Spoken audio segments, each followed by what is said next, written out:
La pluie tombait sur les toits de Paris comme un rideau de murmures.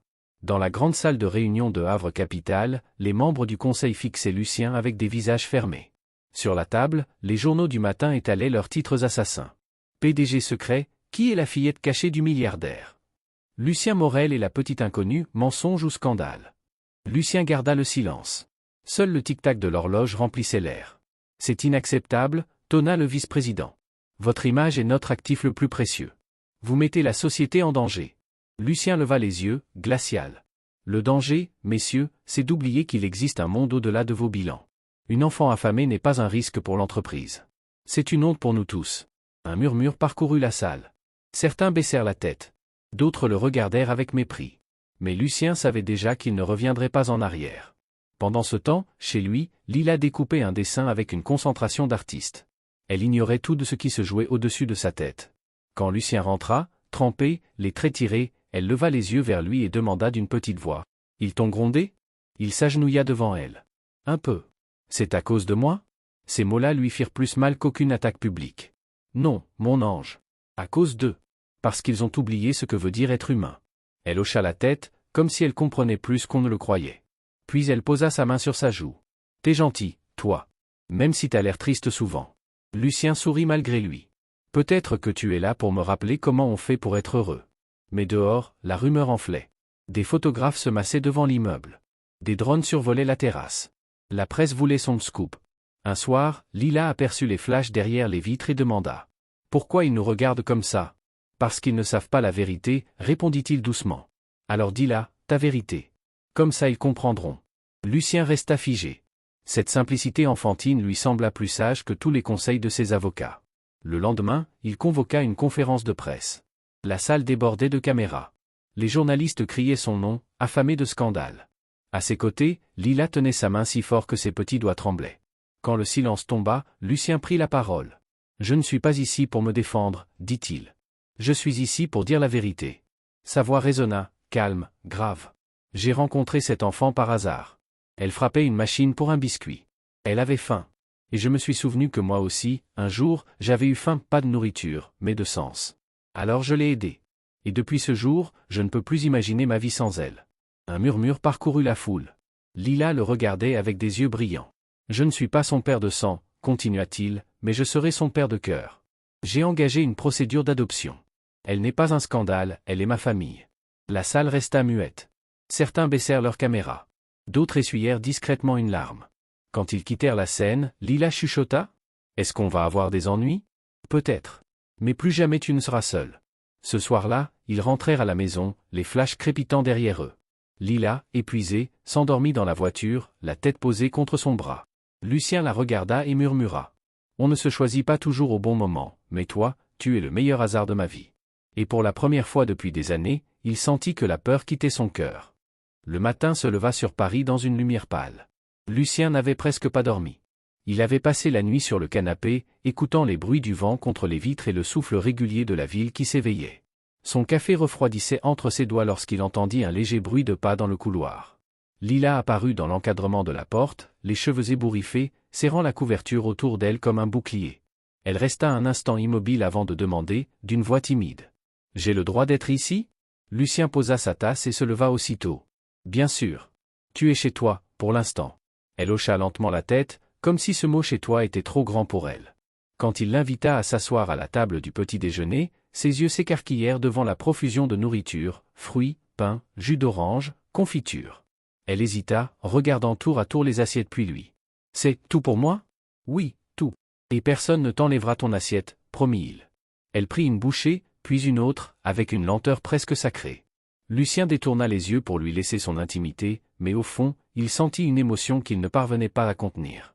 Il, le PDG que rien ne touchait, était bouleversé par la simple image d'une enfant qui mangeait sans peur. Quand elle eut fini, il essaya d'engager la conversation. « Tu aimes les dessins ? Les histoires ?»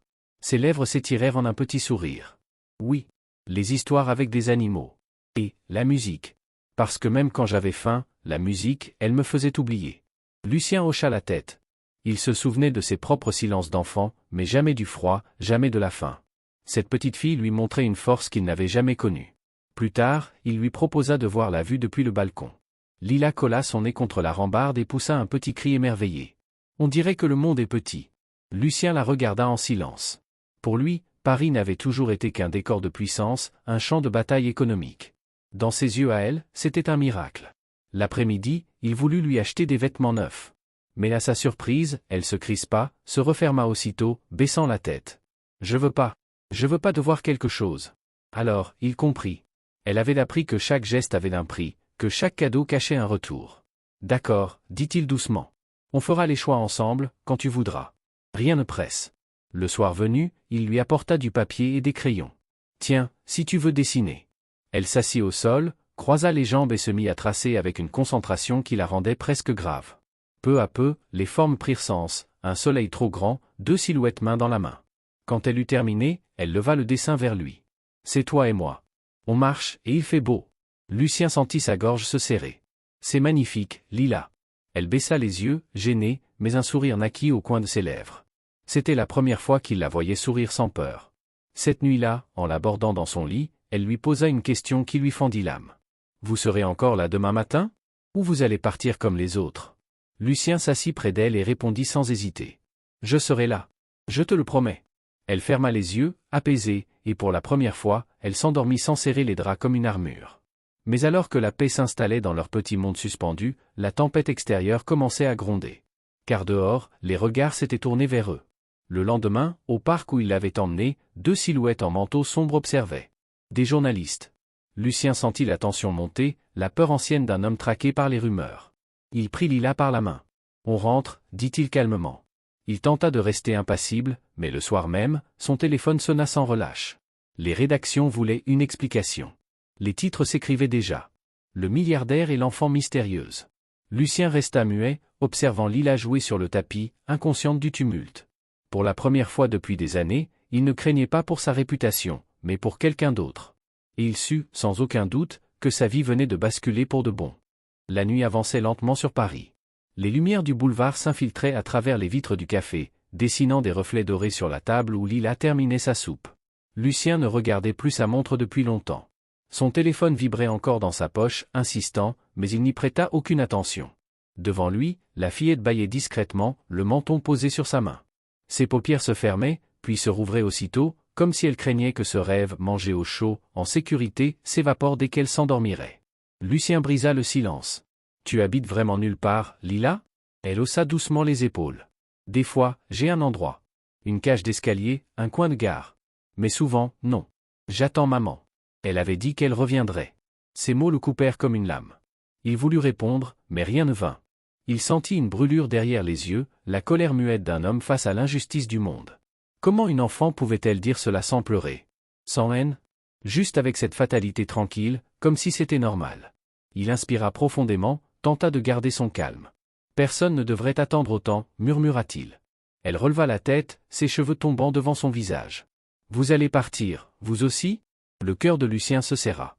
Il s'agenouilla près d'elle, posant une main sur le bord de la table. Pas ce soir, promit-il. Pas tant que tu dors tranquille. Elle le regarda longtemps, comme pour vérifier si c'était vrai. Puis hocha simplement la tête. Quand le café ferma, ils sortirent ensemble dans l'air froid. Lila frissonna aussitôt, et Lucien enleva sa veste, la posa sur ses petites épaules. Elle la serra fort, enfouissant son visage dans le tissu comme si elle voulait s'y cacher. Ils marchèrent jusqu'au parking souterrain. Devant la voiture noire, elle s'arrêta net. « Je dois pas monter avec des inconnus. » Lucien s'accroupit. « Tu as raison, dit-il doucement. Tu ne devrais jamais monter avec quelqu'un si tu ne le sens pas. Si tu veux, on reste ici. On attend le matin. » Elle cligna des yeux, surprise par cette réponse. Peu d'adultes lui laissaient le choix. Après quelques secondes d'hésitation, elle tendit la main, minuscule et froide. « D'accord, mais juste pour cette nuit. »« Juste pour cette nuit, » promit-il. Le trajet se fit en silence. Elle collait son nez contre la vitre, émerveillée par la ville illuminée. « C'est beau. On dirait un ciel qui est tombé, » murmura-t-elle.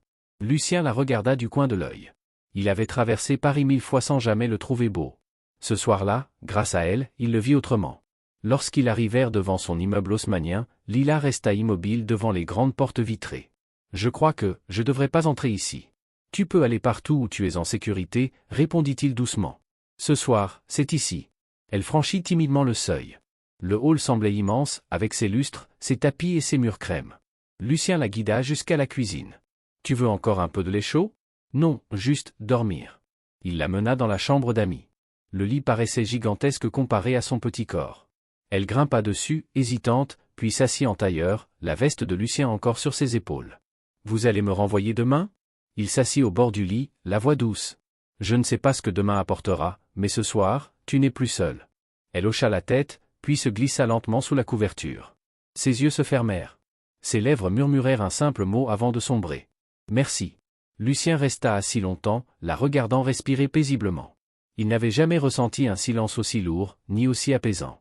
Ce n'était pas le poids des affaires, ni celui des responsabilités. C'était un autre genre de poids, celui du cœur. Celui d'un homme qui venait de comprendre que sa vie, jusqu'ici, n'avait été qu'une illusion de contrôle. Cette nuit-là, pour la première fois depuis des années, il ne pensa ni à ses actions, ni à ses projets, ni à ses rivaux. Il pensa seulement à une petite fille endormie, à la promesse qu'il venait de faire. Et à la certitude qu'il devrait désormais la tenir. Le bruissement du papier d'emballage fut le seul son entre eux. La petite tenait la barre de chocolat dans ses doigts maigres, sans oser la manger. Lucien resta accroupi, sans bouger, craignant qu'un geste trop brusque ne la fasse fuir. Pourtant, à l'intérieur, il bouillonnait. Lui, l'homme aux certitudes de granit, se retrouvait déstabilisé par une enfant à la robe froissée. Elle finit par décoller un coin du papier, lentement, comme si elle dévoilait un trésor interdit. Au lieu de se jeter dessus, elle en cassa un carré, le porta à sa bouche, mâcha avec lenteur, puis replia soigneusement le reste, le rangeant dans sa main. Lucien sentit sa gorge se serrer. Cet enfant savait ce que c'était que le manque. Elle rationnait. Elle connaissait la valeur de chaque bouchée. Il demanda doucement. « Comment tu t'appelles » Elle leva vers lui ses grands yeux bleus, méfiants, avant de murmurer. « Elila » Le mot sortit de sa bouche comme un secret fragile. Lucien le répéta intérieurement, comme on grave un nom sur une pierre. Il avait signé des contrats à des milliards, prononcé des noms puissants, mais jamais un prénom ne lui avait paru aussi important. « Tu habites près d'ici, Lila » Elle secoua la tête, ses genoux ramenés contre sa poitrine. « Non, j'habite nulle part. Des fois dehors, des fois, dedans, si je trouve une porte ouverte. » Elle le dit sans pleurer, sans même chercher la pitié. Juste un fait, banal pour elle, insupportable pour lui. Lucien sentit un poids lui tomber dans la poitrine. Comment, dans une ville pleine de lumière et de luxe, un enfant pouvait-il dormir dehors? Il regarda autour de lui, espérant voir surgir un adulte, un parent affolé. Mais personne. Juste deux, perdus dans ce hall trop grand. Tu attends quelqu'un? Parfois, j'attends, oui. Peut-être que quelqu'un viendra. Mais, ils viennent pas. Cette phrase le transperça. Elle ne parlait pas seulement de ce soir-là, mais de toute sa vie. Attendre. Espérer. Être oublié. Lucien inspira lentement. Dans sa tête, les chiffres, les obligations, les réunions s'effaçaient. Il n'y avait plus qu'elle. Personne ne devrait avoir à attendre pour être aimé, dit-il doucement. Il ne savait pas si elle comprenait, mais Lila le fixa longuement. Dans son regard, il vit une chose rare, la méfiance qui hésite à se transformer en confiance. Le hall se vida encore un peu plus. Les dernières silhouettes quittèrent l'immeuble. Et lui, le PDG habitué aux décisions immédiates, se retrouva incapable de partir. Son téléphone vibra dans sa poche. Il l'ignora.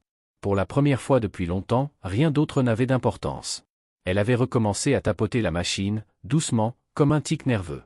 Lucien sentit un mélange de colère et de tendresse le traverser. Combien de temps avait-elle vécu ainsi, invisible? Combien de fois des adultes étaient-ils passés sans la voir? Finalement, il rompit le silence. « Tu veux quelque chose de chaud à manger ?» Elle leva la tête, hésita, puis murmura. « J'ai pas d'argent. »« Tu n'en as pas besoin, » répondit-il. « C'est moi qui t'invite. » Elle resta figée, ses petits doigts serrés sur le chocolat. Puis, lentement, elle hocha la tête. Lucien se releva et tendit la main. Lila la regarda comme si c'était un objet étrange, dangereux, mais irrésistible. Finalement, elle posa la sienne dedans. Sa peau était glacée. Main dans la main, ils s'avancèrent vers le petit café du hall. Les regards se tournèrent, curieux, mais Lucien ne les vit pas. Il tira une chaise, l'aida à s'asseoir. Elle paraissait minuscule sur le siège. Quand le serveur approcha, il commanda un bol de soupe, du pain et un dessert. Lila garda le silence. Quand la soupe arriva, la vapeur monta, et ses yeux s'agrandirent. Elle prit la cuillère avec précaution, comme si elle risquait de la casser. Le premier goût fit fondre la tension dans ses épaules. Lucien la regardait sans parler. Chaque cuillerée avalée lui serrait un peu plus le cœur. Il se rendait compte à quel point son monde, fait de luxe et de contrôle, n'avait jamais été aussi vide. Au milieu du bruit des tasses et des chuchotements, elle leva soudain la tête et demanda. « Pourquoi vous m'aidez » Il resta un instant sans voix, cherchant une réponse sincère. Parce que tu ne devrais pas être seul, répondit-il enfin, d'une voix tremblée. Elle le fixa longuement, puis baissa les yeux, un petit sourire à peine perceptible au coin des lèvres. Lucien comprit alors qu'il venait de franchir une ligne invisible. Ce n'était plus un geste de charité. C'était un lien. Et ce lien allait tout changer. Le hall d'un grand immeuble parisien était presque désert. Seul le bourdonnement des néons et l'écho lointain des pas troublaient le silence. Au fond du couloir, un distributeur automatique clignotait doucement, projetant une lumière pâle sur le sol brillant. Devant la vitre du distributeur, une toute petite silhouette s'y appuyait, le front presque collé au verre. Une fillette de 5 ans à peine. Ses cheveux blonds pendaient en mèches fines sur une robe jaune passée, propre mais usée. Ses yeux d'un bleu clair fixaient les rangées de barres chocolatées avec une intensité poignante. Elle tapa doucement du poing sur la machine, puis pencha la tête, murmurant d'une voix fluette. Peut-être que quelque chose tombera. Elle ne savait pas qu'on l'observait. Sa voix était celle d'un enfant qui n'a plus grand-chose à espérer, mais qui essaie encore d'y croire un peu. Lucien Morel traversait le hall à cet instant. PDG d'un conglomérat technologique parisien, il appartenait à un autre monde, celui des costumes sur mesure, des réunions sans fin et des décisions qui faisaient trembler les marchés. Son pas était vif, son esprit encombré d'appels, de chiffres et de stratégies. Et pourtant, en la voyant, il s'arrêta. Il avait l'habitude de croiser des enfants, des employés en visite avec leur famille, mais celle-ci était différente. Elle ne jouait pas, n'attendait personne. Elle avait faim. Lucien resta immobile un moment, les mains dans les poches, observant la petite frêle silhouette tapoter la vitre comme si elle pouvait faire tomber une friandise par la force du regard. Il nota ses chaussures trop petites, la poussière sur ses genoux, et surtout, ses yeux, quand elle leva enfin la tête, effrayée par son ombre. Ses yeux-là étaient clairs, purs, traversés d'une peur mêlée de courage. Pour ne pas l'intimider, il s'accroupit doucement, posant un genou au sol.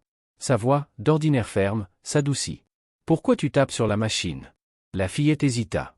Puis, d'une voix à peine audible. « Parce que, peut-être qu'elle fera tomber quelque chose. Peut-être que j'aurai de la chance. » Elle baissa les yeux, gênée, avant d'ajouter encore plus bas. « J'ai pas d'argent. » Ces 3 mots le frappèrent plus fort qu'une gifle. Lucien sentit en lui remonter une émotion ancienne, colère, tristesse, honte peut-être. Il pensa à tous ces dîners d'affaires où les plats restaient intacts, aux buffets gaspillés, aux bouteilles hors de prise ouvertes par habitude. Et là, devant lui, une enfant essayait de convaincre une machine de lui offrir de quoi manger. Il glissa la main dans sa poche, en sortit un billet, puis le fit passer dans la fente. La machine ronronna, un bruit métallique retentit, clac. Une barre de chocolat tomba dans le bac. La petite sursauta. Ses yeux s'écarquillèrent comme si elle venait d'assister à un miracle. Lucien la ramassa et la lui tendit. Mais elle ne la prit pas tout de suite. Ce n'était pas la timidité, c'était la méfiance. L'hésitation de quelqu'un qui n'a pas l'habitude de recevoir sans qu'on lui demande quelque chose en retour. Enfin, d'une main tremblante, elle saisit la friandise et la serra contre sa poitrine comme un trésor. Il s'attendait à la voir la dévorer aussitôt. Mais non. Elle resta là, immobile, le chocolat toujours intact, les yeux tournés vers la porte du hall. Comme si elle attendait quelqu'un. Lucien fronça les sourcils. Il venait de comprendre, cette histoire ne faisait que commencer. La petite n'avait prononcé que quelques mots, mais dans son silence, il avait entendu bien plus, la faim, la peur, la solitude. Et autre chose encore, qu'il ne parvenait pas à nommer. Dans ce hall froid, entre le murmure des néons et la lumière du distributeur, Lucien sut que quelque chose venait de changer. Sa vie venait, sans qu'il s'en rende compte, de basculer. Ce matin-là, le soleil peinait à percer à travers les nuages de Lyon. Claire devait se rendre seule à l'hôpital pour un contrôle de routine.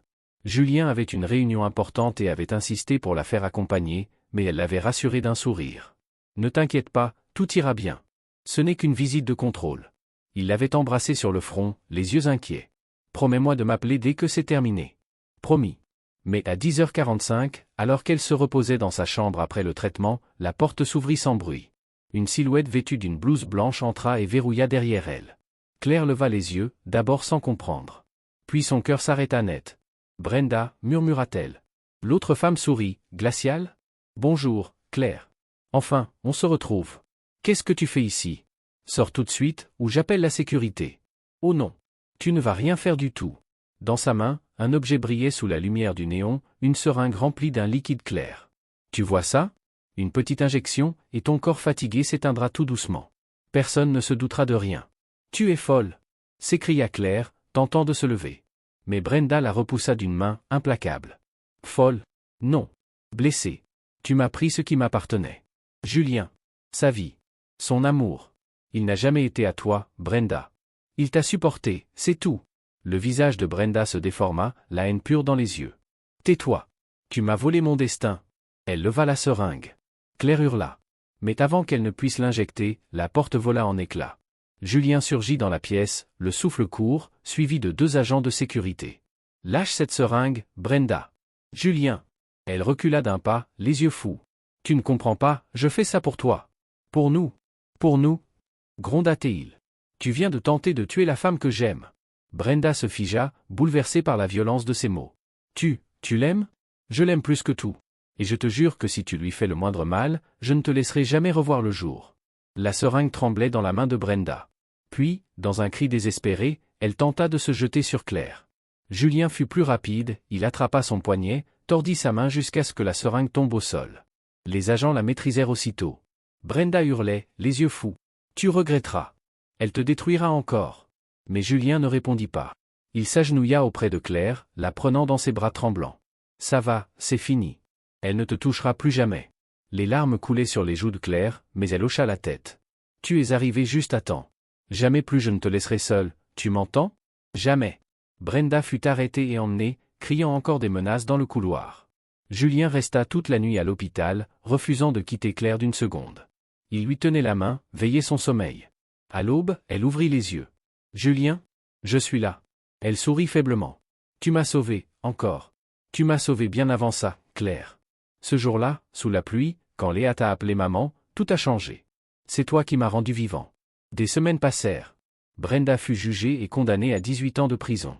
Claire retrouva la santé, Léa riait à nouveau. Et un matin de printemps, Julien se mit à genoux dans le jardin. Dans sa main, une petite boîte. Claire Harvey, veux-tu devenir ma femme, pour aujourd'hui et pour toujours? Les yeux pleins de larmes, elle répondit. Oui. 1000 fois oui. Sous le cerisier en fleurs, Léa sauta dans leurs bras en criant. Enfin, on est une vraie famille. Et Julien sut, au plus profond de lui, que tout avait commencé ce jour de pluie, quand une petite fille avait volé un simple sac de riz pour sauver sa mère, sans savoir qu'elle sauverait aussi le cœur d'un homme perdu.